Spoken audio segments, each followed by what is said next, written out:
Support for the Roundup comes from Symphony 3. Councils around the country are working hard to keep their communities safe and prepared before, during and after emergencies such as bushfires and floods.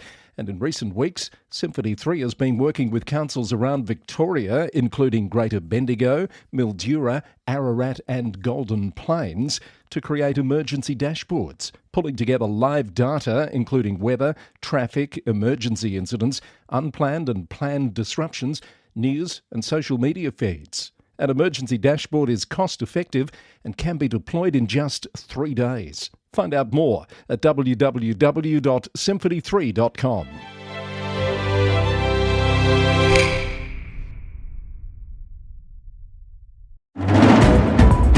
Coming up, success for a community campaign to keep the Australian Motorcycle Grand Prix at Phillip Island. Manningham Council defends its parking enforcement around an annual festival. Maribyrnong's controversial Footscray security trial to end. 10 New South Wales councils apply for increases above next year's rate peg. A Queensland council faces a huge fine over illegal dump fires, and a South Australian council sacks its 5th CEO in just 2 years. Hello, I'm Chris Eddy. This is the Local Government News Roundup. Also today, 200 short-stay properties converted to long-term rentals and counting. Noosa's success story, with Mayor Frank Wilkie here today on Roundup Extra.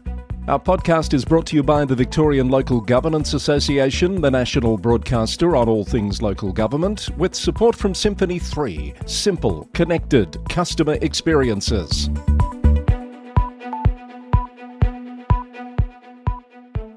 It's Wednesday, the 18th of February. Thanks for listening wherever you are across Australia or indeed around the world.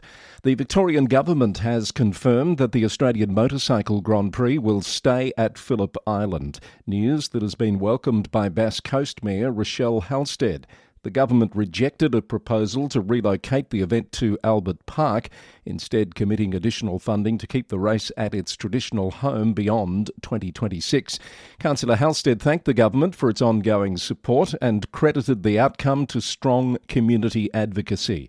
The Grand Prix is regional Australia's largest international sporting event, drawing tens of thousands of visitors annually and delivering major benefits to local tourism, jobs and businesses. Around 100 attendees of the St Charalambos Greek Festival in Templestowe were hit with parking fines on Sunday, sparking anger from organisers who say council enforcement went too far. Festival organisers had worked with Manningham City Council on parking arrangements, but some guests were fined $122 for parking on nature strips. Manningham Council has defended its officers, saying signage warned patrons not to park illegally and that the measures were needed for safety and resident access. Organisers are now seeking an urgent meeting with the council to resolve the dispute. Links in the transcript to reporting on the issue from the Greek Herald and to the Manningham Council statement. Maribyrnong Council has ended its 6-month security crackdown in Footscray despite crime in the suburb hitting record levels, according to the Maribyrnong leader. The council launched its Footscray CBD security program in September, pairing private security guards with local law officers for joint patrols after a series of serious incidents. Last night, a majority of councillors voted to shift away from the security-led approach towards a civic presence model. The decision follows strong community pushback, including a petition signed by 201 people calling for an end to what they described as surveillance and over-policing. A mid-term review found the security program provided short-term reassurance, with 31% of respondents saying it made them feel a lot safer. But the report also found it didn't tackle the root causes: homelessness, mental health issues and substance abuse. Security patrols will be gradually wound down between March and July, while a new civic presence team takes over. Brimbank City Council is reporting significant progress in its crackdown on illegal trading in St Albans, with a nearly 50% reduction in just 3 months. The council's action plan has combined compliance officers, community engagement and education to tackle the problem. But Mayor Virginia Takos says more help is needed. She's calling on the state government to boost police numbers in Brimbank's town centres, saying stronger police presence is essential to eliminate theft and the trade of stolen goods. Casey Council last night made a contentious decision to approve a plan to build nearly 500 homes on the former Cranbourne golf course. The 70-hectare development drew fierce opposition from residents concerned about its proximity to an active landfill, 200 metres short of the recommended safety buffer. The Cranbourne leader reported that the proposal on land bought by former Carlton Premiership player Fraser Brown's development group for $190 million attracted 51 formal objections. Councillors unanimously supported an officer recommendation to approve the development. Cardinia Shire Council has hit the brakes on the Victorian Government's proposed fourth household bin for glass-only recycling, calling for more time to assess the plan. At Monday's council meeting, Mayor Brett Owen said the additional bin would cost households an extra $27 a year and wouldn't significantly reduce waste to landfill. He pointed out that less than 2% of glass currently ends up in landfill, with 84% of residents already using their recycling bins effectively. The council is one of 36 Victorian councils opposing the rollout. It says the service would cost $4 million to implement, plus $1.3 million annually to operate, and argues expanding the container deposit scheme to include wine and spirit bottles would deliver better environmental outcomes at lower cost. And ABC News has reported on the unclear status of a City of Melbourne plan to demolish and replace the controversial Red Stair structure in Southbank. The council announced an international design competition in August 2024, promising a $25,000 prize for the winning entry in early 2025. So far that hasn't happened, and Lord Mayor Nicholas Rees's office says they're still looking into the best options. Speaking of public art, Banyule Council has announced a new artwork titled Hello Casuarina. The artwork is inspired by the native black she-oak and will be installed in Montmorency at the intersection of Station Road and Weir Street by mid-2026. It's being funded by the Victorian Government's Level Crossing Removal Project. Hepburn Shire is running a trial allowing residents to recycle clean expanded polystyrene at transfer stations in Creswick, Daylesford and Trentham. The collected polystyrene will be processed in Geelong and transformed into raw materials for construction and packaging. And Frankston City Council is partnering with Rotary Peninsula 2.0 to send playground equipment from 5 local play spaces to Cambodia, where it will be rebuilt for children who rarely have access to playgrounds. The first shipment leaves on the 7th of March, with 4 more to follow throughout the year.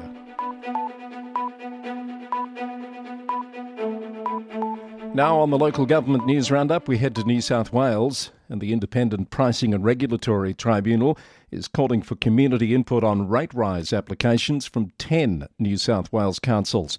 The proposed increases range from nearly 13% over 1 year to 58% over 2 years. IPART Chair Carmel Donnelly says ratepayers can have their say through a survey or a written submission before the deadline of March the 9th.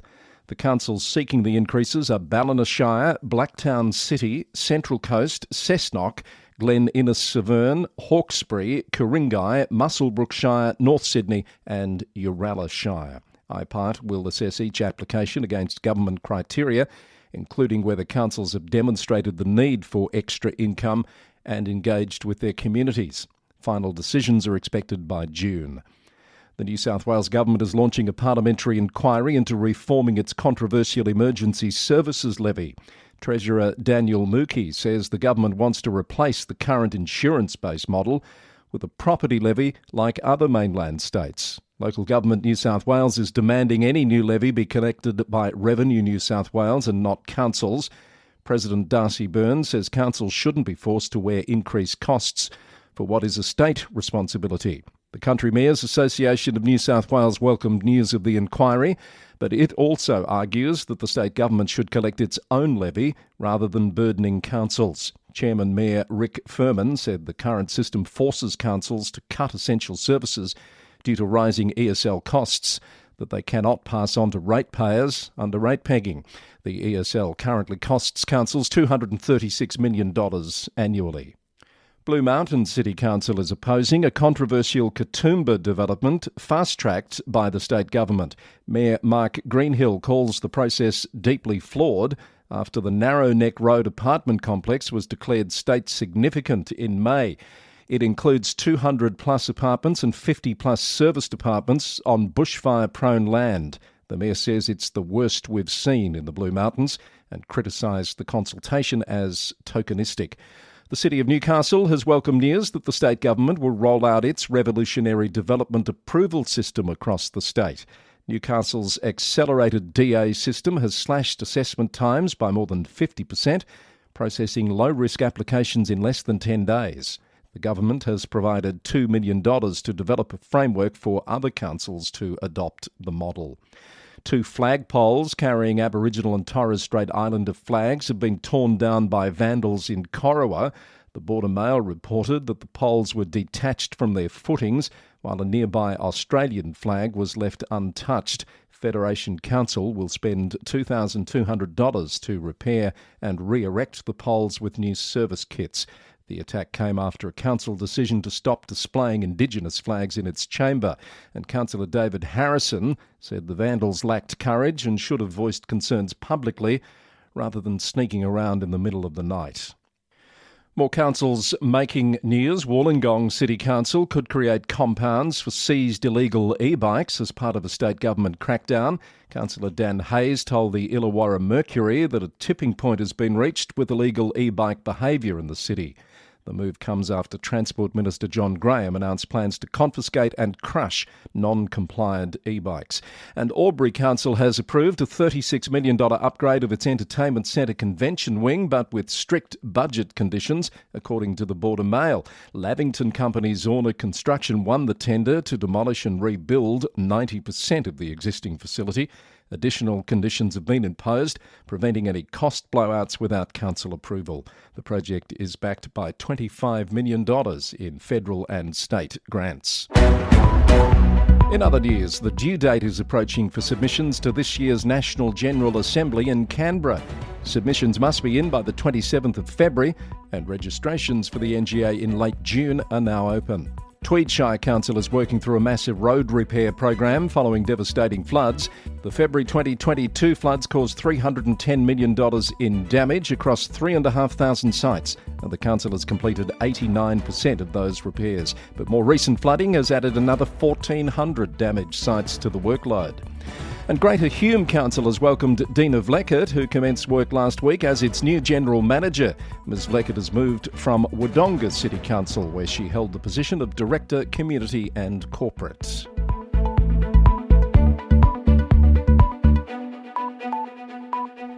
You're listening to the Wednesday edition of the Local Government News Roundup. It's episode number 552, and it includes a new edition of Roundup Extra coming up a bit later. I'll be joined by the Mayor of Noosa Shire, Frank Wilkie, to talk about the extraordinary success they've had in converting short-stay letting properties into long-term rentals, dealing with issues of key worker housing, as well as balancing its tourism environment. Looking forward to that chat coming up later in this episode.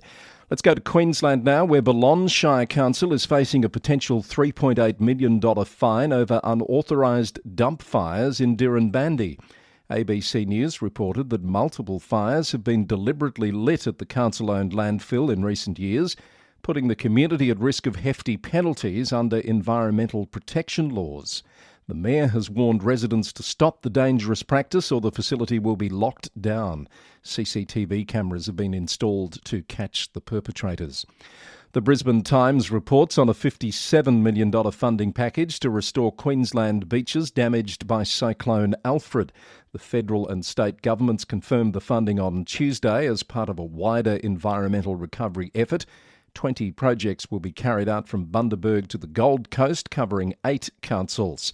Cyclone Alfred made landfall in March 2025, with the Gold Coast particularly hard hit by beach erosion. Fraser Coast Regional Council has launched new online mobility maps to improve accessibility in Maryborough and Hervey Bay. The maps help people with disability, parents with prams and older residents to navigate footpaths and shared pathways with confidence. Over 108 kilometres of footpaths and 700 locations were surveyed using specialist technology and wheelchair users. From Tasmanian local government this week, the Mercury reported on Launceston Mayor Matthew Garwood's ongoing defamation case worth $15,000. The case continues to draw attention as it progresses through the legal system, with some uncertainty about where it currently stands. And from Central Coast, the Advocate reported that a proposed gift of a Penguin school site has been rejected by the council amid concerns about potential vandalism. Mayor Cheryl Fuller is said to be concerned about upgrading and maintenance costs, as well as the threat of vandalism. A South Australian council has sacked its fifth CEO in just 2 years, according to ABC News, which reports that Deirdre Albrighton was dismissed from Peterborough District Council on Friday after less than 2 months in the role. The outgoing CEO claims she was terminated without cause while on sick leave. She alleges she had flagged concerns about the council's financial crisis and intended to recommend state government administrators be appointed due to potential cash flow issues. The mid-north town of 1500 has been struggling financially, recently closing its main tourism attraction and imposing a 10% rate increase to address a $500,000 deficit. Local Government Minister Joe Zakak says he's seeking an urgent explanation from council leadership about the dismissal and their plans to ensure stable governance. Nathan Daniel has been elected Mayor of Adelaide Hills Council after a supplementary election, defeating Andrew Stratford.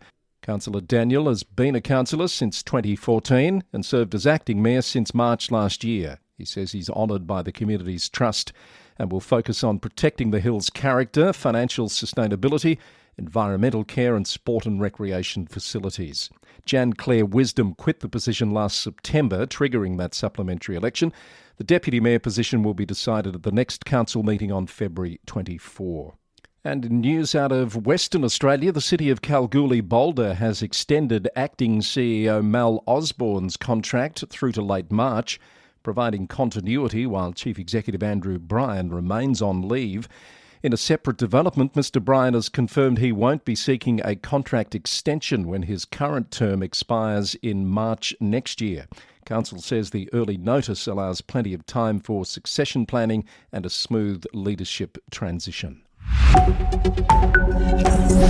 Heading our global report, a major development in the UK this week, a dramatic about face by the UK government, which has withdrawn its controversial plans to postpone local elections at 30 councils across England. It comes just 11 weeks before polling day on the 7th of May and follows legal advice and a mounting legal challenge from Reform UK. The government had initially planned to delay elections at councils undergoing major reorganisation to free up capacity for the shake-up of local government structures.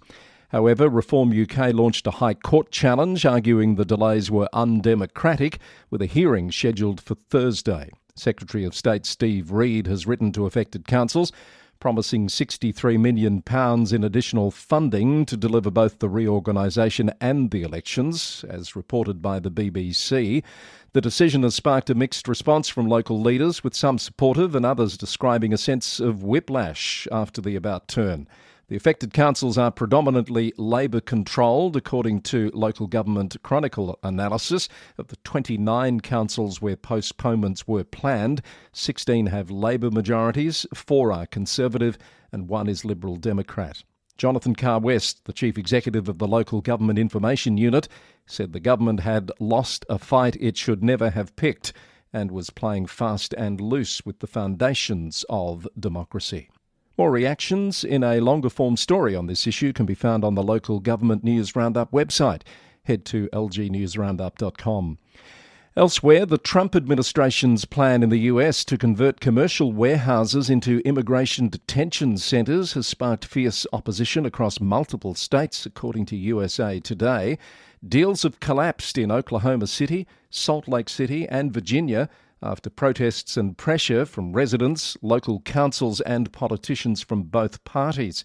ICE has purchased or attempted to buy at least a dozen warehouses since December, with some facilities designed to hold over 8,000 detainees. Critics cite concerns about poor conditions at existing facilities and the strain on local resources. Some states are now passing legislation to ban ICE detention centres entirely. In Canada, Vancouver City Council has approved zoning changes allowing licensed childcare facilities for more than 8 children to co-locate with a residence on the same property.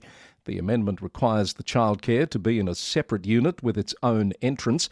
The decision builds on the city's broader childcare strategy, which has already added over 2,000 new childcare spaces since 2022.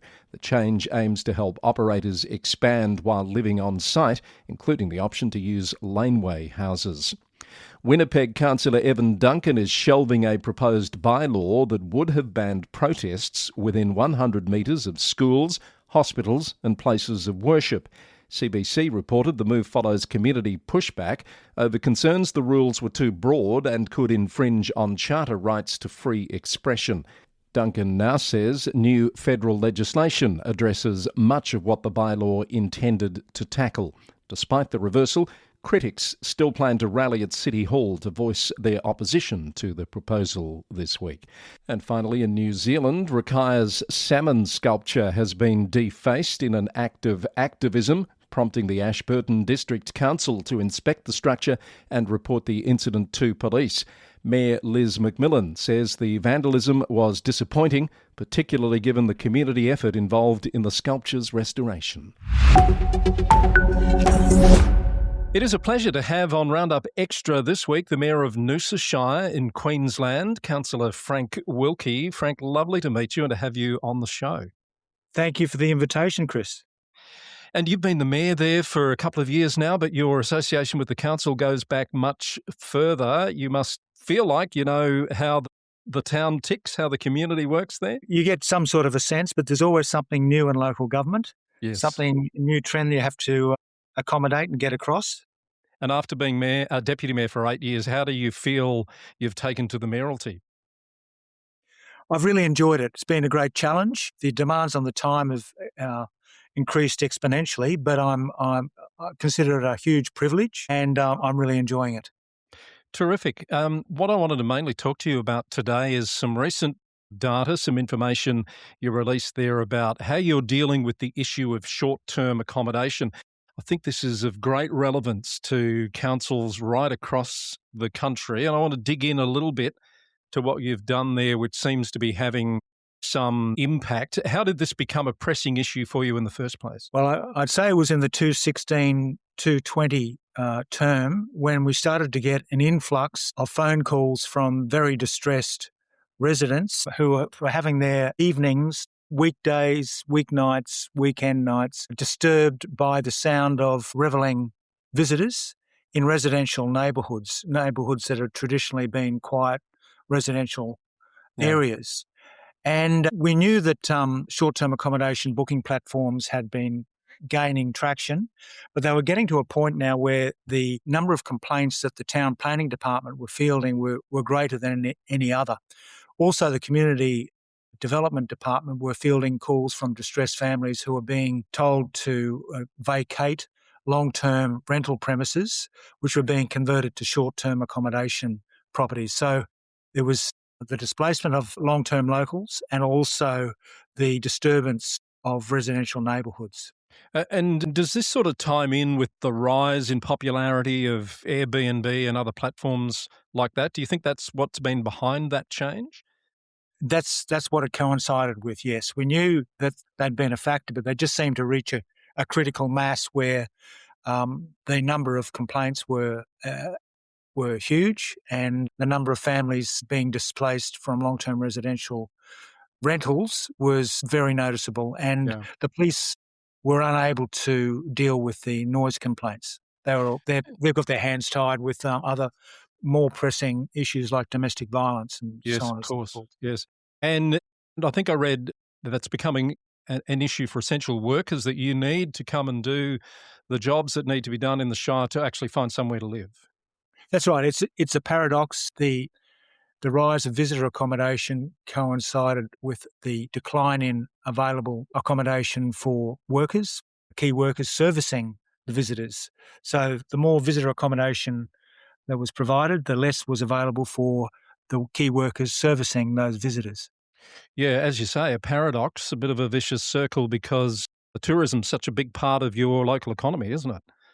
Yes, well, Noosa has traditionally been a holiday destination, and tourism will continue to be a big part of Noosa's identity, but it always has been a community first, and I believe the long-term success of Noosa as a community and a visitor destination has been our approach, which has been over many decades, which is the philosophy of the local government has been that if you make Noosa a fantastic place to live, and with great amenity for residents, by default, also becomes a great place to visit.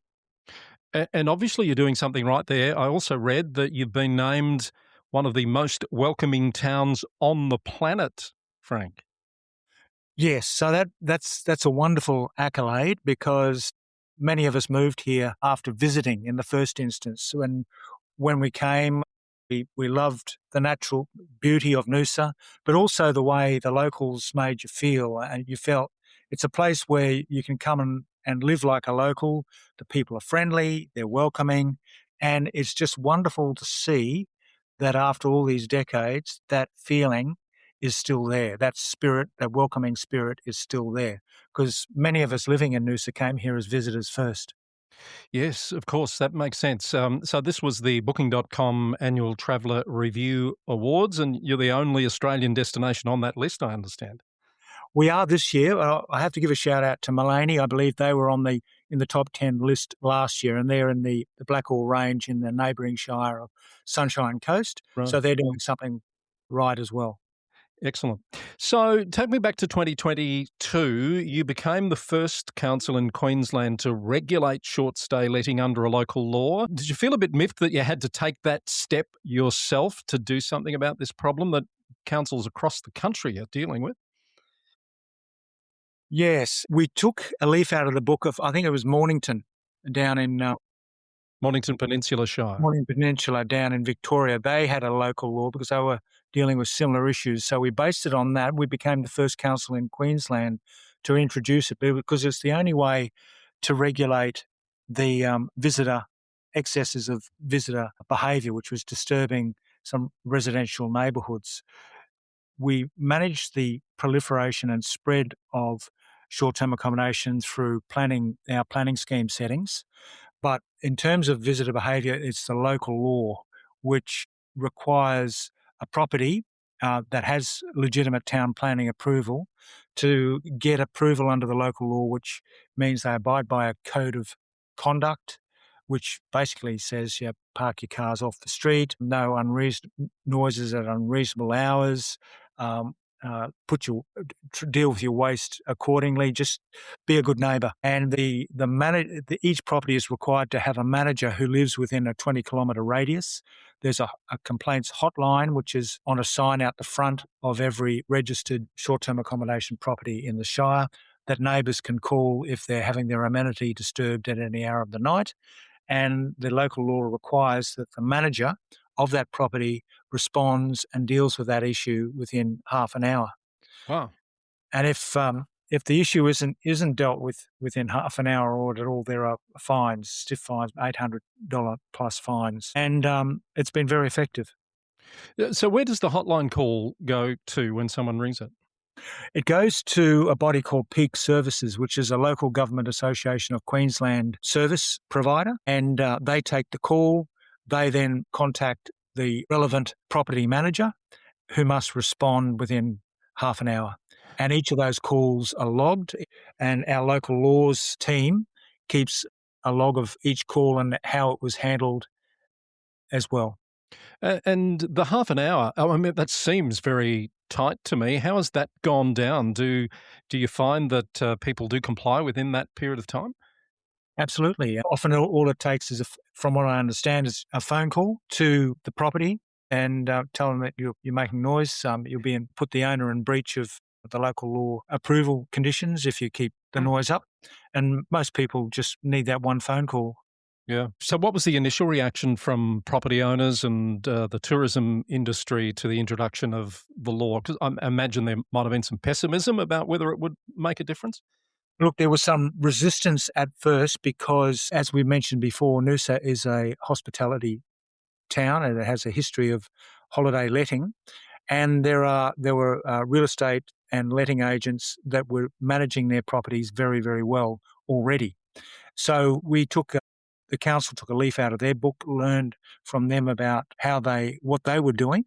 And the key factor was this hotline, this number to call, this person who was responsible for the management of the property. So we integrated that into the local law. And the feedback from key stakeholders is that it's working well now. There was resistance initially. Mixed up with that was also the standard feeling that local governments ought not to be interfering in free enterprise. Yeah. So in terms of progress, 200 properties almost have transitioned from short stay to long-term rental, I understand, in a 2-year period. What was the target you had and how far off it is that 200? Well, we didn't really have a target, Chris. We were just pulling as many levers as we could to minimise the spread and impact of short-term accommodation in residential neighbourhoods. So we're doing what we can through the planning scheme, doing what we can through the local law. We were appealing to property owners' better nature to help us deal with a shortage of accommodation crisis, which is a nationwide crisis, but we're feeling it more acutely here in the tourist town where we are have lost long-term rentals to short-term accommodation. And you actually wrote directly to property owners, I understand, appealing to their better nature. We did. And we're starting to get a trickle of owners making inquiries about what would be the advantage to them, what would be involved if they converted back to long-term rental. Right. In the data you released, it shows that 96% of these properties are not causing any issues. What does that tell us about how concentrated the issue might be? Or is it telling us that your local law has largely fixed the issue? I think it's a combination of both. I think when you've got a clear code of conduct and property owners explaining to their tenants what that entails and what that requires of them, most people want to do the right thing and do the right thing. Prior to having the regulation under the local law, I think it was anything goes in a lot of instances, and there was no regulation. There was no one tapping people on the shoulder saying, hey, please, people are trying to sleep next door. So I do believe it's been the effect of the local law.